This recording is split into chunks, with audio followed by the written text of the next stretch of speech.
L'accélération de la vitesse de la technologie attaque l'être humain.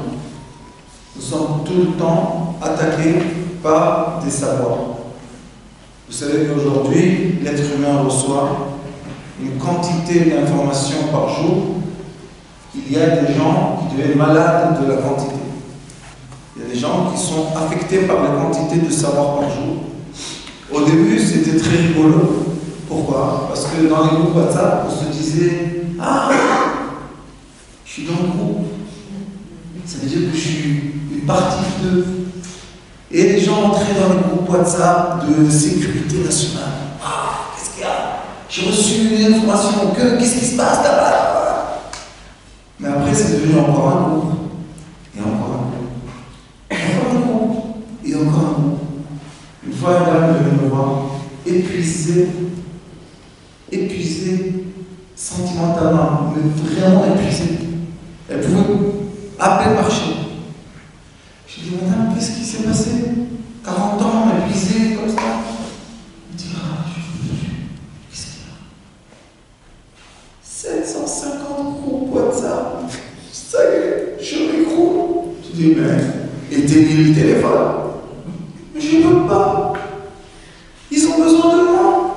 Je dis, qui a besoin de moi? Mais les gens. Je dis, non, ils n'ont pas besoin de vous. Mais c'est pas possible. Ils m'ont ajouté au groupe WhatsApp. Ils m'ont posé des questions. J'ai rempli des fiches. J'ai dit, oui, mais c'est l'intelligence artificielle. Il n'y a personne derrière. Il dit, c'est vrai. Vous rigolez avec moi. Je dis, non, il n'y a personne derrière. Intelligence artificielle. Qui fait quoi? Qui vous épuise.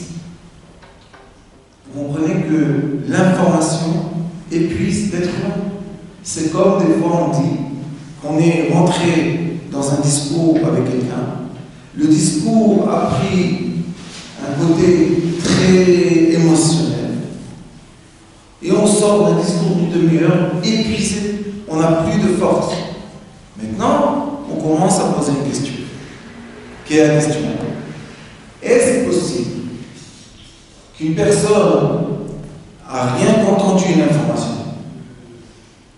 et cette information-là, par hasard ou pas par hasard, il a pris à cœur. Et quand il a pris à cœur l'information, dans son corps, il a eu un processus d'adrénaline, sérotonine, etc., qui stimule son corps. Et après une heure, on n'a plus la force de rien faire. Je suis sûr que chacun de vous, dans cette audience, a eu au moins une fois dans sa vie cette expérience que quelqu'un parlait avec vous au téléphone, vous avez fini la conversation et vous êtes parti dormir. Pourquoi? Je ne veux plus parler avec cette personne. Qu'est-ce qu'elle t'a fait? Elle m'épuise.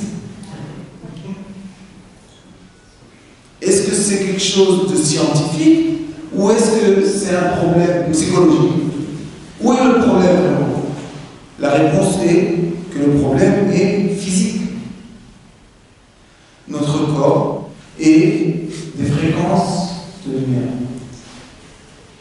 Ça se mesure aujourd'hui.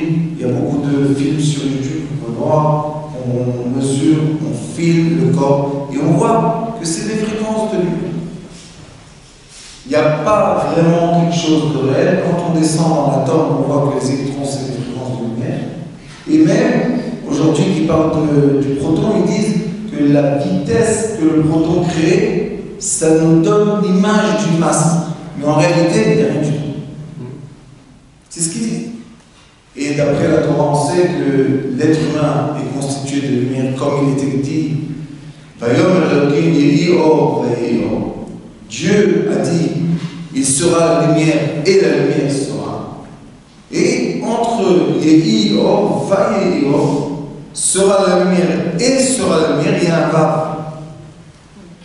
Cette lettre Vav là, c'est une lettre très importante qui fait la différence entre la lumière non mesurable et la lumière mesurable. Cela veut dire que d'après la Kabbalah, toutes les lumières, et la Kabbalah parle en essentiel de lumière, toutes les lumières ont comme but se ralentir et se cristalliser justement qu'on a le dévoilement de la matière. Parce que le dévoilement de la matière est maintenant le rebondi de la lumière. Moi je suis là et je sens le parterre. C'est pas parce que le parterre est solide. Le parterre est pas solide, c'est des fréquences. Sauf que mon pied est aussi une fréquence. Et ces deux fréquences-là n'arrivent pas à se pénétrer l'une et l'autre. Mais si mon pied aurait fondu, j'aurais pu passer dans la pierre. Si la pierre aurait fondu, j'aurais pu passer mon pied solide dans la pierre. Sauf que dans ce monde-là, il y a le solide et le liquide. Dans le liquide, on passe plus facilement. Et il y a le gaz. Vous voyez, quand on est dans la chambre, on fait tous les mouvements qu'on veut et l'air ne nous empêche pas. Et au-delà du gaz, il y a de la lumière. La lumière, c'est un état de conscience. C'est quelque chose qu'après cette conférence, on va faire le maquet. Et dans le maquet, on fait une méditation. Et dans cette méditation, comme je pratique beaucoup avec mes élèves, tout le monde voit de la lumière. C'est pas parce que moi je fais de la magie, c'est parce que j'ai suivi des enseignements qui sont en parallèle, physique, kabbalistique et médical. Et oui, tout le monde dit la même chose, sauf qu'une discipline parle un certain langage, c'est comme une langue, l'autre discipline parle d'une autre langue, et l'autre discipline parle d'une autre langue. La sagesse est de savoir traduire les langues pour faire une union et une fusion entre les disciplines qui ne se contradisent pas. Beaucoup de gens pensent que si on va faire la rencontre entre un physicien quantique et un kabbaliste, ils vont se déchirer. Pourquoi? Parce que le kabbaliste va dire, mais qu'est-ce que tu parles? Il y a des lumières de l'infini, et le physicien va dire, mais non, tout est solide, la lumière n'existe pas. C'est pas vrai. Le physicien et le kabbaliste, ils vont être en accord. Et une des choses qui nous peine est que malheureusement, pendant beaucoup d'années, il y a eu une séparation du savoir. Ça veut dire que les physiciens disaient aux sages de la Torah, aux sages de la Kabbalah, aux sages de la croyance, vous n'avez pas le droit d'avoir l'accès chez nous. Vous sortez des laboratoires, vous allez dans des églises, synagogues et mosquées. Nous, on va rester dans des laboratoires et on va voir qu'est-ce qui se passe. Pendant des années, ça s'est passé comme ça, pendant presque 1000 ans. Et quand on a séparé le savoir physique et la science de l'âme ou la science spirituelle, maintenant les êtres humains sont devenus des êtres ignorants.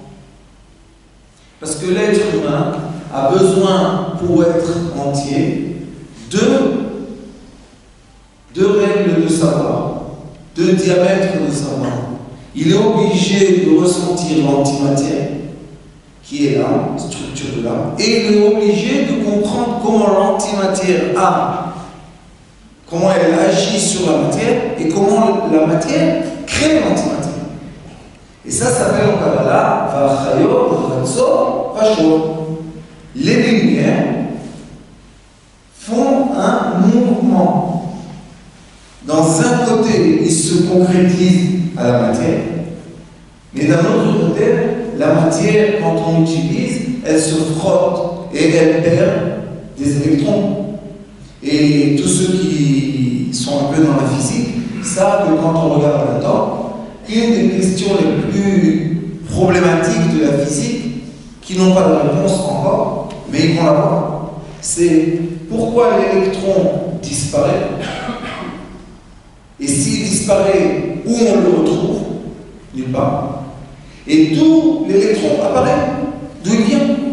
Je veux être capable de suivre le chemin d'un électron pour comprendre quand il a disparu, où il a disparu, et quand il a réapparu, d'où il doit apparaître. Une des réponses est que la lumière du soleil, des lampes, de tout ce qu'on appelle lumière, elle charge, elle a la force de charger un atome d'électrons.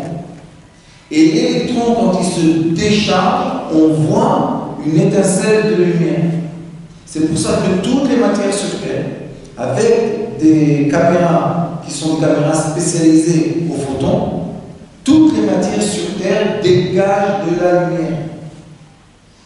Donc, si on veut maintenant agir de façon la plus complète sur l'être humain ou même sur la matière, on est obligé de suivre ce qu'on appelle les lumières. Je dois comprendre comment la lumière se concrétise, d'où elle vient, quel est le message, qu'est-ce qu'elle fait. Et je dois savoir aussi qu'est-ce qui se passe quand la lumière se dépense, où elle va, où l'électron va, qu'est-ce qu'il fait. La réponse est un échange avec d'autres matières. Quand l'électron du bois est accéléré par le feu, le bois se décompose en lumière, des flammes, et à la fin, on s'en prend. Quand on prend l'eau et on vaporise l'eau, à la fin, on voit avec des caméras, on voit que les molécules d'eau se séparent entre oxygène et hydrogène, donc on va avoir des étincelles de lumière, et à la fin, on va avoir du carbone, du glaçon. Et le gaz aussi, la même chose. Un des sages de la Kabbalah qui s'appelle le Ravad, c'est une des traductions sur le livre Sefer Yetzirah, qui est le livre du premier monde, dit: je vais vous prouver que la lumière crée tout ce qu'il y a sur Terre. Écoutez, il dit: faites un essai très simple sur votre balcon. Vous prenez un récipient et vous le fermez de façon hermétique, que rien puisse pénétrer le récipient. Il dit: mettez ce récipient-là sur la fenêtre et qu'il soit bien bronzé de rayons de lumière. Qu'est-ce qui va se passer? Je dis bronzé, c'est exprès. Qu'est-ce qui va se passer? Ils doivent se rire. Qu'est-ce qui va se passer avec ce récipient? Vous savez, comme une partie de la lumière va rentrer dans le récipient, et comme la lumière c'est une vitesse très accélérée, donc elle représente une chaleur, et le verre du récipient, qu'est-ce qu'il fait? Il fait la séparation entre ce qu'il y a comme chaleur interne et externe. C'est la séparation éradique. Et après, si on attend encore un peu, on va dévoiler que le matin ou au matin, quand l'air extérieur est froid et l'air intérieur est encore chaud, on va avoir des gouttes d'eau dans le récipient. Dit le Ravad Akadosh: est-ce que vous savez qu'on peut faire entrer de l'eau dans un récipient sans ouvrir le récipient? Normalement, les gens, malheureusement, par ignorance, disent: non, c'est impossible. Comment on fait entrer de l'eau dans un récipient quand il est fermé? Avec la lumière. Et maintenant, dit le Ravad, nous avons la lumière, le gaz et l'eau. Il dit: laissez ce récipient se bronzer encore un peu sur la fenêtre à l'intérieur. Il dit: qu'est-ce qui va se passer avec l'eau? La lumière va pénétrer, elle va chauffer l'eau, qui va se défaire en gaz, et il va y avoir du calcaire dans le récipient. Dit le Ravad, juste en mettant un récipient et l'exposer à la lumière du soleil, on a fait rentrer dans le récipient du calcaire. Vous imaginez un peu? De la pierre. La pierre est rentrée dans le récipient. Il dit: où était la chaleur, le gaz? Où était le liquide? Et où était le calcaire? Logiquement, tout était dans le rayon du soleil. Et c'est pour ça que juste en regardant cet aspect de lumière du soleil, qui est une lumière, on peut dire, physique, imaginez-vous les lumières qui sont spirituelles, qu'est-ce qu'elles emmènent avec elles? Alors la lumière physique nous donne le solide, le liquide, le gaz et la lumière. Et les lumières spirituelles nous donnent la signification de ces 4 éléments. Quelles sont les significations? Minéraux, végétaux, animaux et êtres humains. Qu'est-ce que ça veut dire? Ça veut dire que même un cristal, un diamant, une pierre précieuse, la raison pour laquelle elle a une certaine couleur, avec une certaine structure, avec une certaine force, avec une certaine habilité, avec une certaine force, pourquoi? Pour faire du bien à l'être humain, parce qu'on sait que le corps résonne avec des cristaux. Vous savez qu'il y a un cristal, je ne me rappelle plus son nom, que quand vous avez fièvre, vous le mettez à côté de votre lit, et pendant la nuit, il absorbe la chaleur et il se défait. Le matin, on se lève, il est complètement défait. Comment c'est possible? Parce que les cristaux, comme nous, l'être humain, on est composé de cristaux, de minéraux, végétaux, animaux et êtres. Ça s'appelle la vitalité du solide, la vitalité végétale, la vitalité de l'animal et la vitalité de l'être. Ça veut dire que chacun des aspects que je viens de nommer rebondissent avec nous. Des fois, on rentre dans une chambre, la couleur du mur change notre état d'esprit. La couleur du mur, vous imaginez un peu? Je rentre dans une maison, je dis ah, on va faire ici un Yoruel, on va faire une messiba, on va faire la fête. Et on rentre dans la maison et il y a une couleur sur un mur rose. On a envie de vomir. Vous connaissez le rose vieux comme ça. On veut vomir, on n'en peut plus. Qu'est-ce que tu as? On ne regarde pas le mur. On chante et on regarde le mur. Pourquoi on est comme ça? Comme un aimant au mur. Parce que cette couleur-là a une fréquence qui pénètre notre corps, qui fait bouger dans notre corps notre fréquence, et on est ou dégoûté ou très content. Des fois, on va quelque part et on se dit comme c'est agréable ici. Non, il y a des endroits où on rentre et on dit oh, c'est bien, c'est reposant, c'est beau. Il n'y a rien. Il n'y a rien du tout. Une maison d'un monsieur, je me rappelle la maison de mon maître, une petite maison dans un mouchard, une toute petite chambre. Il était sur un lit allongé comme ça. Il avait une toute petite table et 2 fauteuils. Mais vraiment, tout allait se casser toutes les secondes. Mais quand vous rentrez là-bas, c'était une atmosphère que les gens étaient collés au fauteuil. Bon, c'est fini. Ils ne pouvaient pas. Pourquoi? C'est bien ici. Je veux revenir juste pour être dans cette sphère. Et toujours, il me disait, étonné, il me disait, mais pourquoi les gens disent ça? Qu'est-ce qu'il y a de bien dans la maison? J'ai dit, moi, rien. Toi. Les ondes que toi, tu fais sortir. Et une fois, un monsieur est venu avec moi à le voir, et je ne savais pas qu'il avait une caméra. Il avait un sac comme ça, il l'avait posé. Et après un an que mon frère est décédé, Moura, il m'a rencontré dans la rue, il m'a dit, tu sais, j'ai un cadeau pour toi, qu'est-ce qu'il y a? Il va bien ton rap? Je lui ai dit, malheureusement, 115 ans, ça c'est fini. Il a rendu son âme. Il m'a dit, ben j'ai un film. Tu as un film? Oui, il m'a donné une cassette. C'est le seul film qu'on a de mon frère. Écoutez, j'ai pris des petits morceaux, j'ai mis dans les films que je fais de conscience, pour élever les consciences, et on voit un extrait qu'on sait que le soleil est au sud, et on voit le corps de mon frère qui est habillé en noir, en blanc, bouge, et derrière le mur, on voit une lumière blanche très très forte. Il s'approche. Il y a la lumière blanche. Il s'éloigne, la lumière blanche s'en va. Encore plus, j'ai fait une fois, je l'ai photographié. Et j'ai envoyé cette. Avant, il y avait une pellicule, vous vous rappelez une pellicule? Et j'ai envoyé une pellicule chez un ami à moi qui développait une pellicule. Et pendant 3 mois, il ne voulait pas me donner les photos. J'ai dit, hé, monsieur, jusqu'à quand que mon rien permet de le photographier? Donne-moi les photos. Il me dit, c'est qui ce monsieur? J'ai dit, c'est moi. Il m'a dit, prends-moi chez lui. Bon, on arrive chez mon train, vous savez, c'était un photographe, donc il fait sortir la photo comme ça. Il veut montrer à mon crâne une œuvre, vous savez. Et qu'est-ce qu'on voit dans la photo?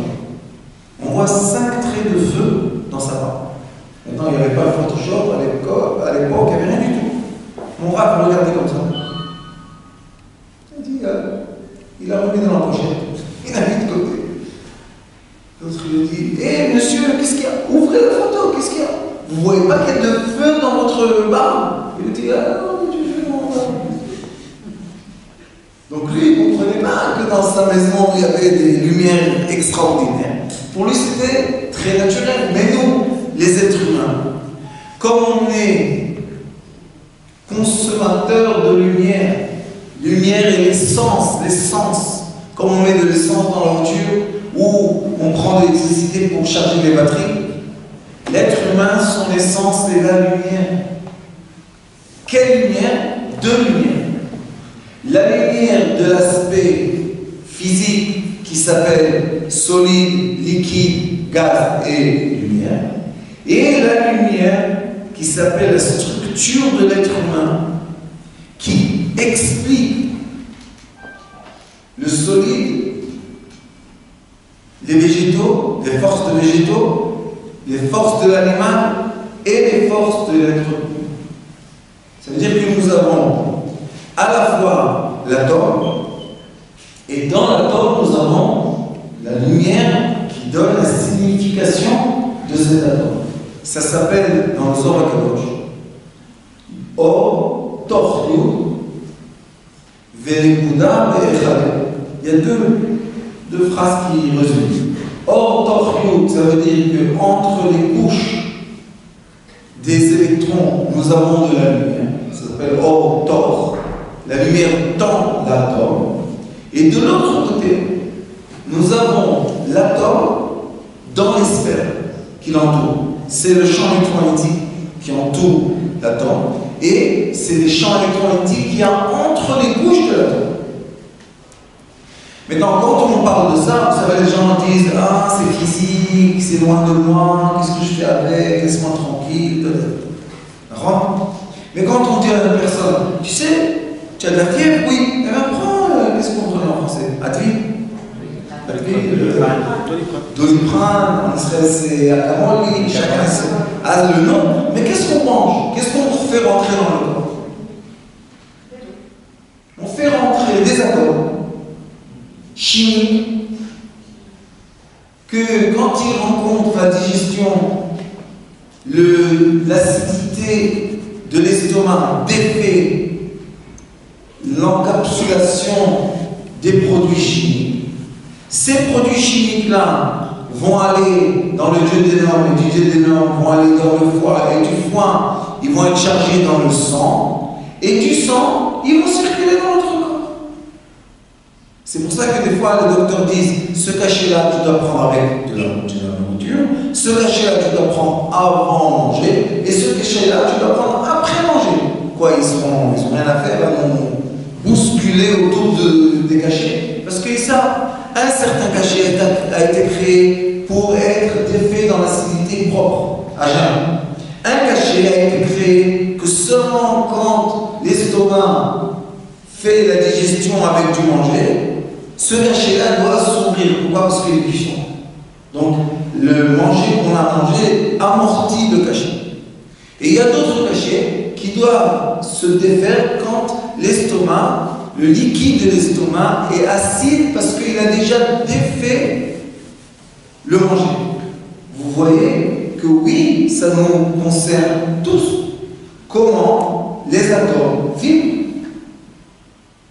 Et la vibration des atomes, c'est le comportement de la lumière. Après qu'on a compris ça, la thérapie lumière parle d'un aspect qu'à mon avis est un des aspects les plus importants. Elle parle de la structure de l'âme. On veut comprendre, après que j'enseigne l'être humain qui on est, après j'enseigne la lumière dans l'os, la lumière dans le sang, la lumière dans le muscle, la lumière dans la respiration et la lumière dans la digestion. Après j'enseigne l'essence. Vous savez pourquoi? Parce que l'essence, c'est la connexion entre la matière et l'antimatière. Question. Où je suis maintenant dans cet espace? Physiquement, où je suis?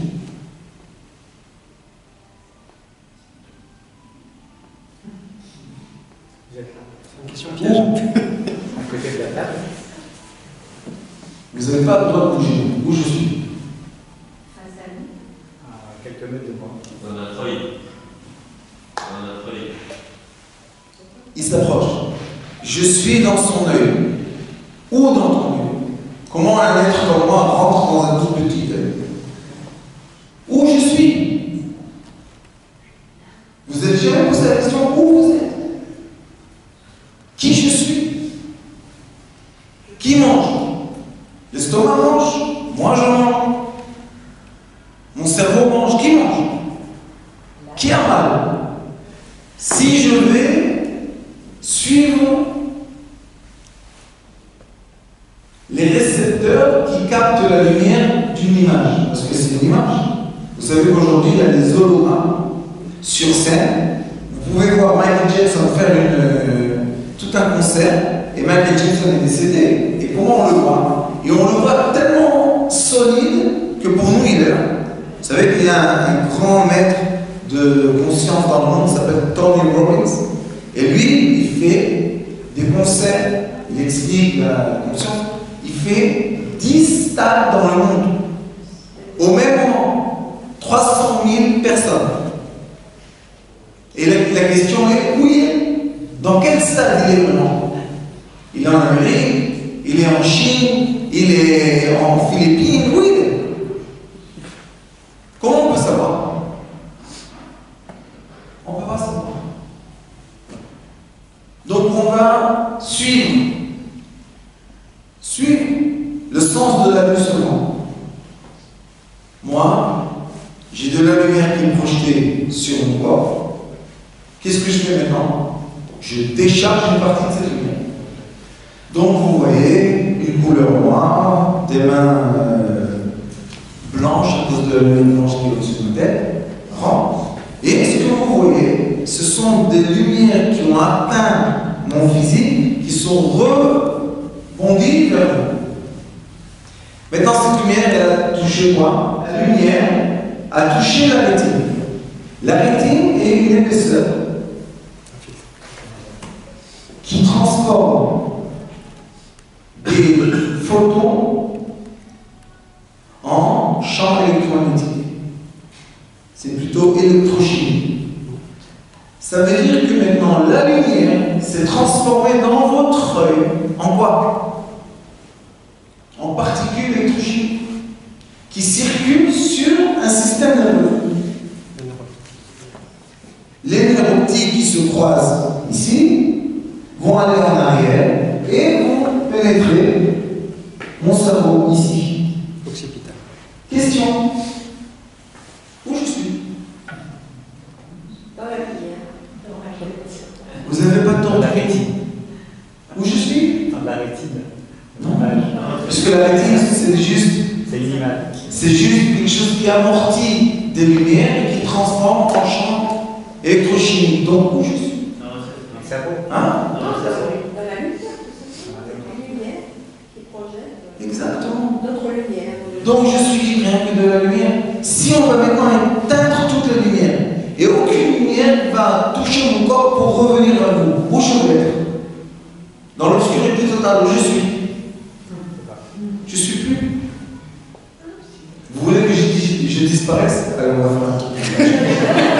Comme ça, on va faire maintenant un essai de magie. Qui a une idée? Comment me faire disparaître? Fermez la lumière. J'accepte. Pas encore. Tout simplement. Si on fait maintenant un essai, 1, 2, 3, tout le monde ferme les yeux. Est-ce que j'ai disparu ou pas? Juste ma voix, c'est. C'est notre champ de vision. Exactement. Mais dans notre conscience, j'ai disparu. Ça veut dire que les sens ne sont pas tout à fait vrais. C'est quantique. Ça nous emmène à la relation entre le physique et l'anti. C'est la matière et l'antimatière. Après que j'ai fait les essais de matière et antimatière, et j'ai bouché mes oreilles, j'ai bouché mon nez, ma bouche, etc., maintenant je vais vous poser une question. Pourquoi une certaine personne va voir ce physique et va être très à l'aise, et une autre personne va voir ce physique, va être très énervé. Est-ce que ce physique a changé? Non. Pourquoi chez une personne, c'est très agréable, et chez l'autre, c'est une crise de nerfs, une vraie crise de nerfs? C'est comment, la dernière fois que j'ai vu une personne habillée comme ça, qu'est-ce que j'ai mémorisé de cette personne? Si j'ai vu une émission à la télé et on montre que cette personne-là est un pédophile, je vois une personne comme ça, je la hais. Pourquoi? Pédophile! Mais c'est pas moi. On s'en fout! Il avait une barbe, un chapeau, il a un truc noir. Oui, mais c'est pas moi, excuse-moi, c'est pas moi. Trop d'informations pour faire une mauvaise image de l'être. Mais si une personne comme vous était dans une grande difficulté et elle est venue voir une personne habillée comme moi, et cette personne-là lui dit, tu sais quoi, pour Shabbat, tiens 200 €. Maintenant, elle revoit cette personne. C'est positif ou négatif? Positif. Très positif. Question. Est-ce que la personne qui voit négatif et la personne qui voit positif, où est la transformation? Dans mon corps physique ou dans son esprit? Donc vous voyez que par exemple, juste en comprenant ça, on n'a pas le droit de juger l'être humain. Parce que si une personne vient me voir et elle est sous une crise de nerfs, ça ne veut pas dire qu'elle est énervée avec moi. Ça veut dire que maintenant la personne a reçu un message qui a déclenché chez elle un souvenir qui l'a emmené à être maintenant sous la crise de nerfs. Question, est-ce que c'est quelque chose que je peux prévoir? Impossible. Vous savez qu'est-ce que dit la règle? Le comportement animal de l'être humain et le comportement être d'un être est pas naturel. On ne peut pas le prévoir. Et pourquoi, vous savez?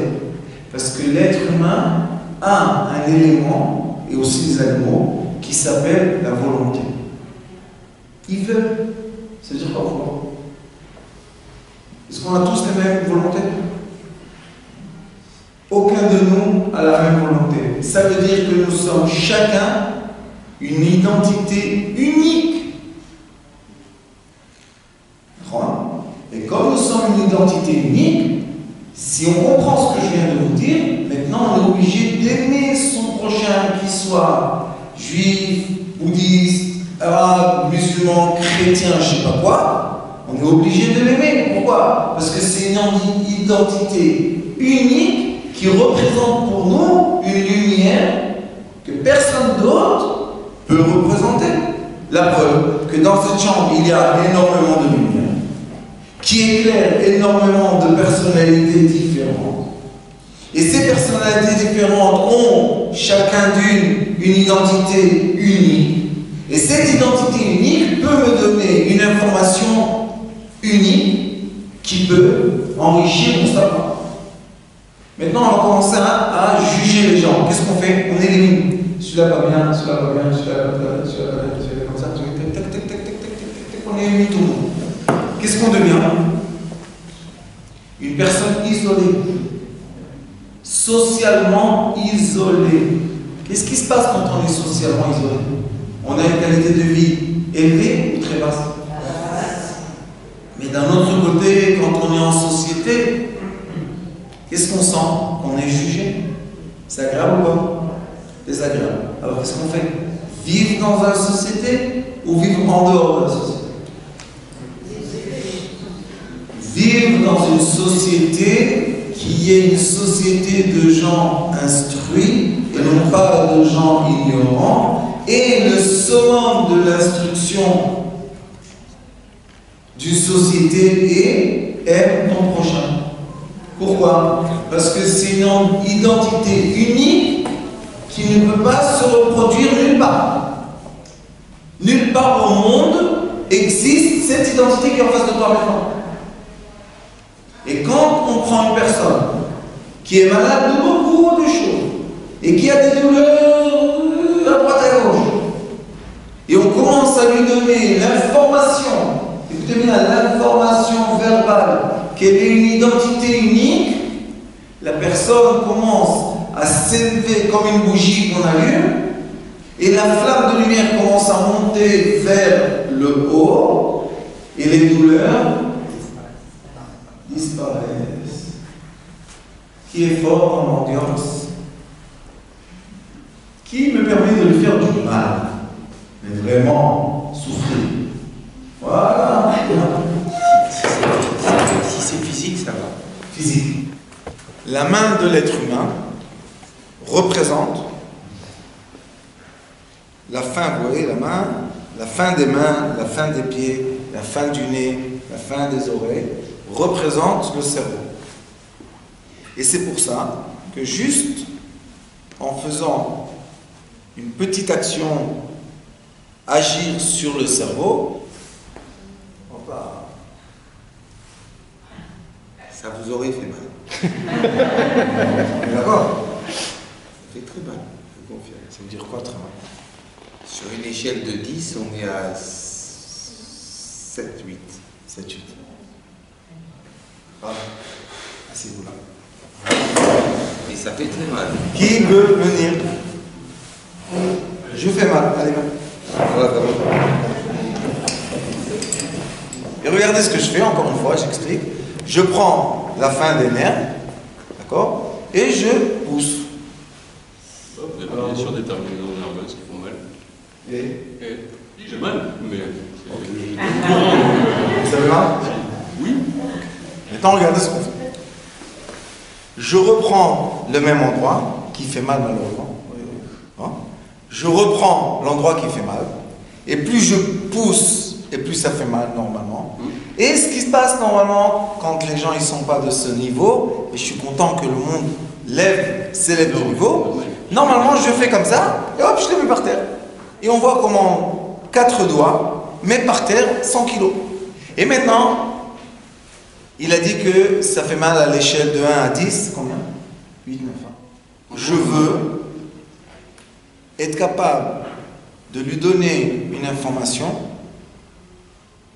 qui va faire circuler son être à l'extérieur de son corps.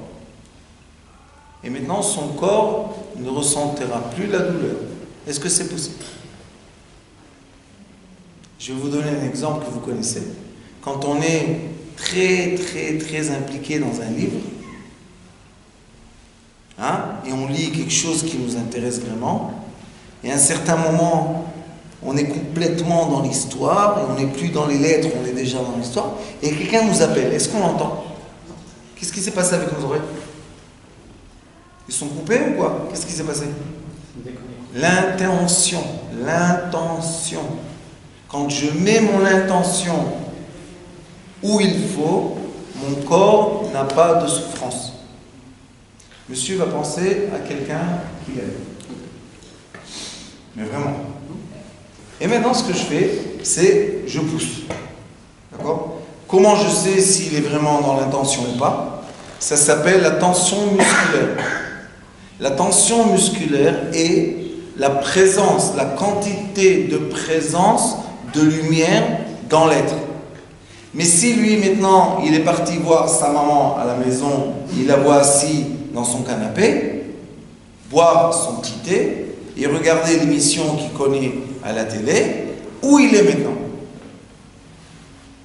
Il est chez sa maman, à la maison, il n'est pas ici. Donc, dans son corps physique, je ne vais pas ressentir de quoi? De résistance. Et quand il n'y a pas de résistance et je suis complètement détendu, je n'ai pas de douleur. Donc maintenant, monsieur va aller voir maman, hein, et je vais ressentir.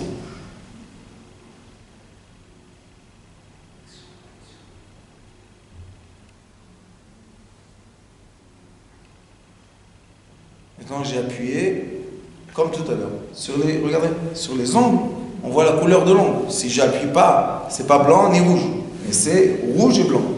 Donc on refait encore une fois, sauf que maintenant, j'appuie d'après votre tension musculaire. Il ressent rien? Regardez. Non. J'ai appuyé fort. Qu'est-ce que vous avez ressenti? Presque rien. Si, merci beaucoup.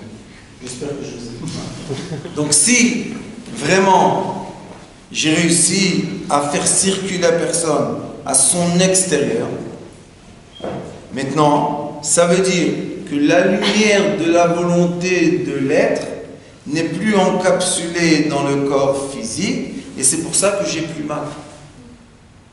Et c'est la façon dans laquelle les gens peuvent être opérés sans anesthésie. Parce qu'au moment de l'anesthésie, on reçoit dans le sang une quantité de produits chimiques qui nous endort. On dort très profondément. Comment le chirurgien sait qu'on est endormi, vous savez? Il teste. Et quand il voit qu'il pique et rien ne bouge, il peut prendre le couteau et ouvrir le corps. C'est comme on donne à une personne beaucoup d'alcool, elle devient ivre, et à un certain moment, ça s'appelle dormité, elle s'endort, et vous pouvez à ce moment-là couper sans rien du tout. Donc, c'est possible d'emmener la personne à la reconnaissance physique que la douleur n'existe pas. Et ça, sachez que c'est une solution qui est très importante dans ce monde d'aujourd'hui. Pourquoi? Parce que les docteurs disent que 90% des patients qui arrivent à l'hôpital avec des douleurs insupportables sont des douleurs fantômes. Ils ne trouvent pas ni sur MRI, ni sur CT, ils ne trouvent pas la raison. Il n'y a pas de raison. Pourquoi tu as mal? Il n'y a aucune raison physique. Mais j'ai mal, qu'est-ce qu'ils font? Anesthésie. Maintenant, tu as anesthésié? Oui. Tu as douleur? Non. Mais si on met dans l'anesthésie de l'eau, et on dit à la personne, tu vas recevoir une seringue de morphine, on lui met la morphine et on met de l'eau. Elle dit, ah, c'est bien. Qu'est-ce qu'il y a? Ah, je suis détendu, j'ai reçu la morphine. Et on lui dit, monsieur, c'était pas de la morphine, c'était de l'eau. Qu'est-ce qui fait mal? L'information. L'information qui est pas physique. C'est pour ça que la médecine lumière entraîne les thérapeutes d'être capable de prendre la main de quelqu'un et lui expliquer mentalement, fais aucune résistance physique, circule avec ton cerveau. Monsieur aime beaucoup l'intelligence profonde. Alors on va lui dire, rentre dans une question comme ça, bien physique, quelque chose. Et comment je sais s'il est lié? Je ressens quoi? La résistance physique. Si il arrête de résister, je sais qu'il n'est pas là. Je peux appuyer très fort. Et pour lui, regardez, rien du tout. La preuve que j'appuie très fort, regardez le doigt. Mais lui, il n'était pas là. Donc, oui, nous avons la capacité.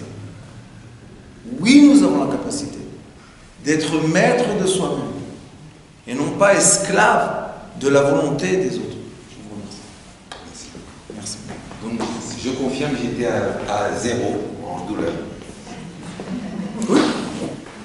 Cette expérience que les deux messieurs ont vécue, c'est une expérience très agréable. Vous savez pourquoi? Parce qu'à un certain moment dans notre vie, si on expérimente des bonnes associations de la capacité de l'être, notre qualité de vie monte. C'est pour ça qu'on dit qu'un soldat qui était un guerrier, comme monsieur, et qui a fait beaucoup de choses dans sa vie, quand il rentre dans la vie de tous les jours, vous savez, les petites bêtises et tout, il dit, c'est rien du tout, moi j'étais dans le champ de bataille, j'avais des boulets qui passaient autour de mon cerveau, et je suis resté en vie. Donc cette personne-là, qui a eu des expériences, et qui a dépassé les expériences, c'est une personne qui a réalisé les forces de l'être, qui sont quoi? La matière ou la lumière qui est dans la matière, qui est l'être maintenant. Qui est l'être? La matière ou la lumière dans la matière? La lumière dans la lumière. La lumière dans la matière. Et c'est pour ça que nous avons le droit. Je sais que d'après la loi, on n'a pas le droit de dire ça. Qu'il y a une médecine qui s'appelle la médecine des lumières. On dit, à cause de la loi, la thérapie lumière. Mais ce n'est pas une thérapie des fréquences, ce n'est pas une thérapie de couleur, et ce n'est pas une thérapie de laser. C'est une thérapie de lumière de soi-même. Est-ce que je suis capable de connecter la personne malade à sa lumière, oui ou non?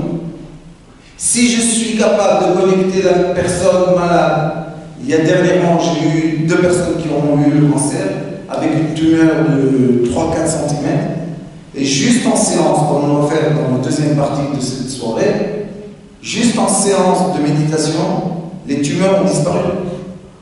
Est-ce que la tumeur a disparu ou est-ce qu'elle s'est dilatée dans le corps? Et c'est tout simplement dilaté. Pourquoi? Parce que la personne entière est montée dans l'aspect de lumière.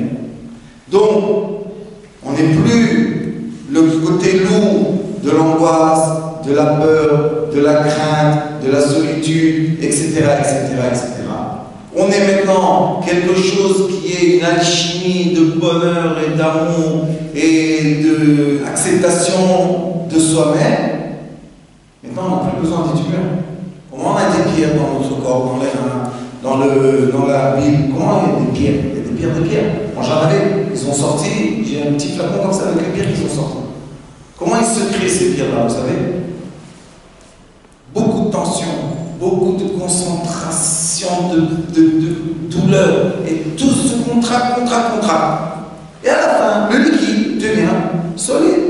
Un jour, 2, 3, une semaine, 3 semaines, 1 mois, 3 mois, boum, on a une pierre. Et cette pierre-là, maintenant, on fait extrêmement mal. Qui l'a créée? Moi-même. Pourquoi je l'ai créée? Parce que j'avais une raison de mon âme qui avait un certain besoin de message social, de dire je souffre énormément, venez me donner de l'intention, venez me donner de l'amour, venez vous occuper de moi. C'est un appel. C'est un appel, bien sûr. Et moi je dis aux gens, vous savez, choisissez de l'amour extérieur. Aimez quelqu'un. Soyez aimé. Pourquoi souffrir pour demander de l'amour? Ayez de l'amour, mais c'est interdit. Vous savez que l'amour est interdit. On a le droit d'aimer seulement strictement. Mais est-ce que l'amour est interdit? L'amour a un besoin du nourrisson.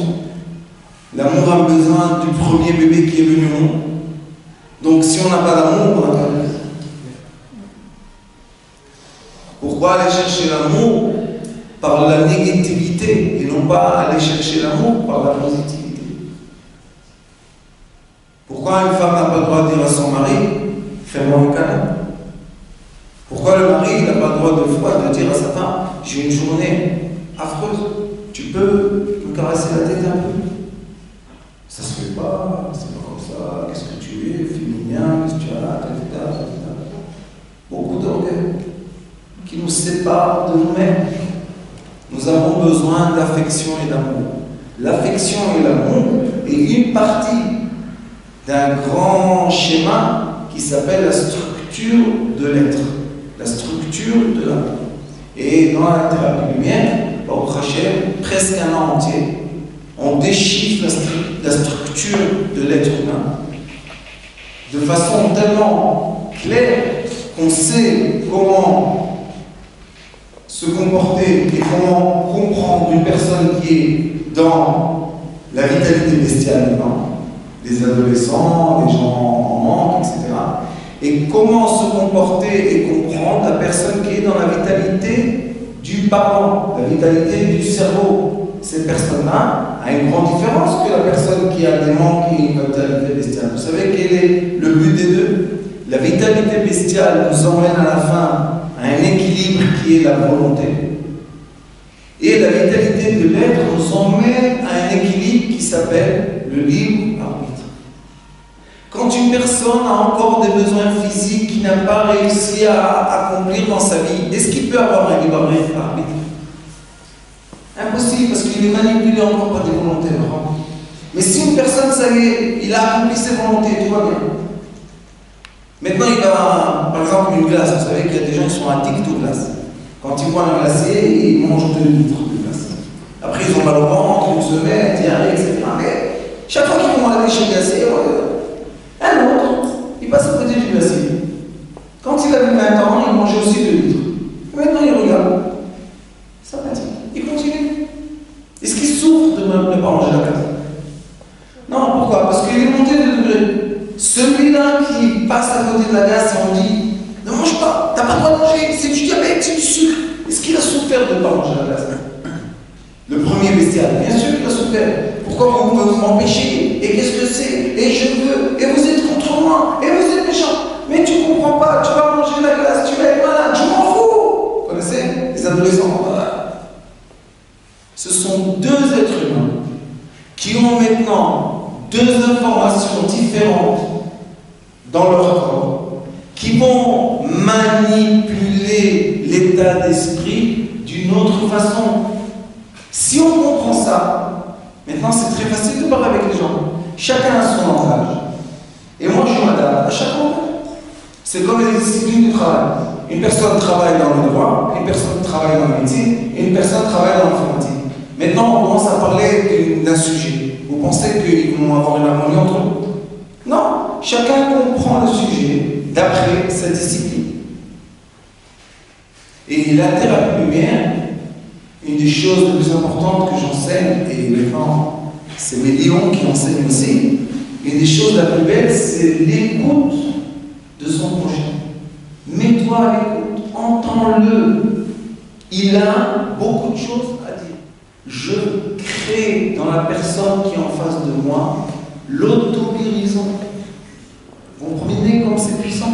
C'est le rayon de lumière du soleil qui rentre dans le récipient et crée de la lumière, de l'air, du liquide et du solide dans un récipient fermé. Les sages disent que notre corps est un récipient, la tête, et un récipient, le thorax.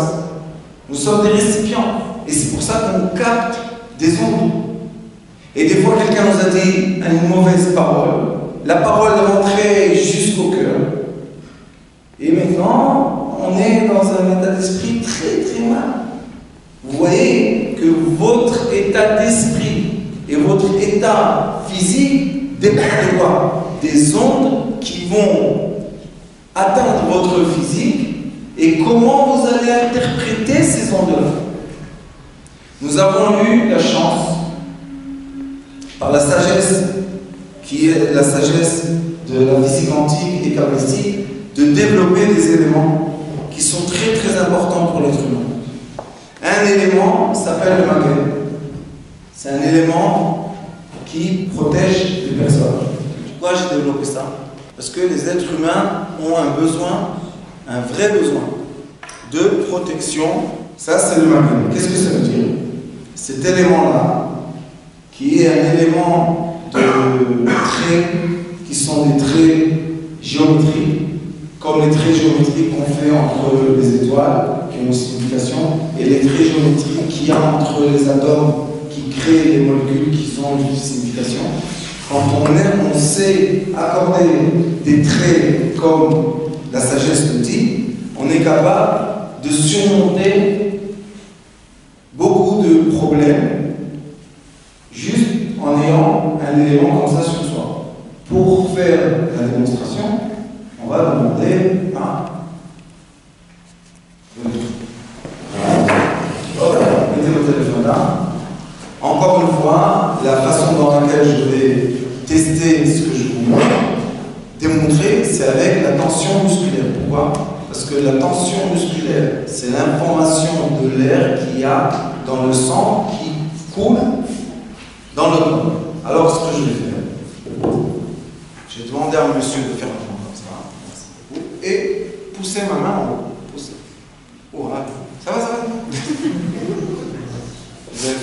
tennis, l'équipe de rugby qui est venue me voir aujourd'hui.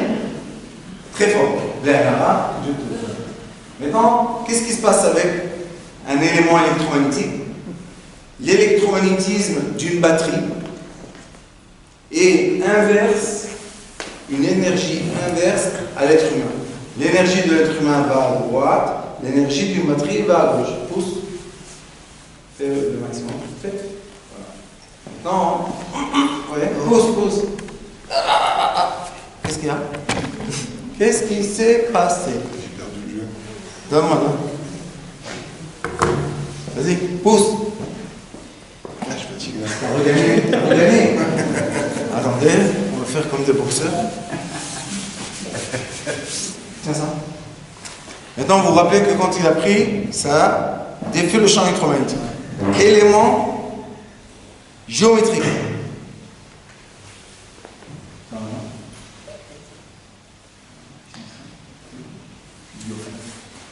Magnifique. Et maintenant, monsieur, pousse. Pousse.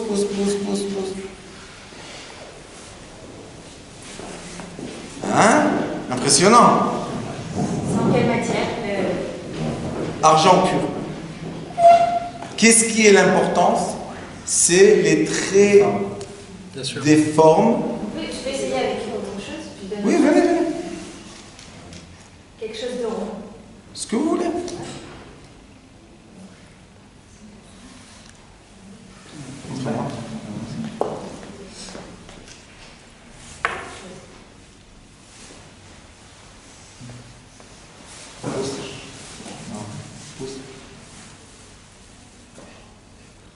Je m'avais Pousse. Tu ne peux pas résister. On dit ça va. Fais. Voilà. Pousse. Vous voulez vous accrocher? Qu'est-ce qu'il y a? J'ai augmenté la force de l'être humain.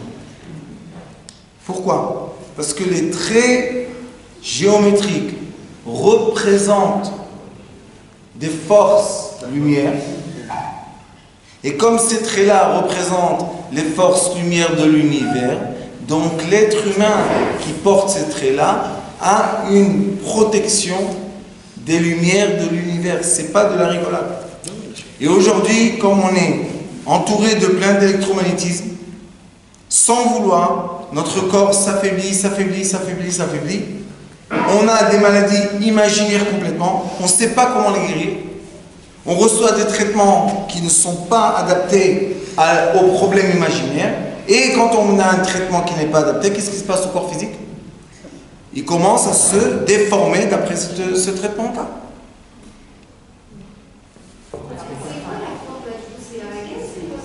Il y a 3 ronds, maguen. Il y a la fleur du lotus qui a 6 palmes. Et il y a un trait qui emmène la lumière de l'infini dans l'être. C'est toute la Kabbalah dedans. Donc on voit que l'information de la thérapie lumière, c'est pas seulement quelque chose qui est un savoir spirituel, mais c'est un savoir matériel qui se concrétise à des formes. Et ces formes-là ont une force. Nous avons une autre force qui est le bête, renverse les polarités. Je me trouve dans une polarité négative, j'ai ça sur moi, ça renverse la polarité en positive.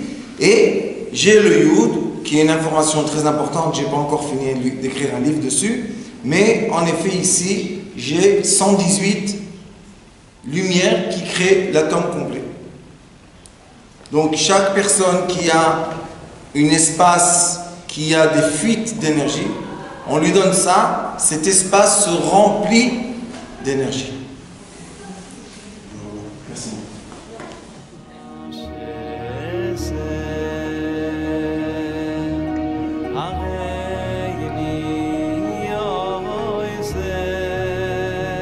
הוא היה אומר לי, בבית שלי יש מלאכים, לא רוצה לצאת מהבית.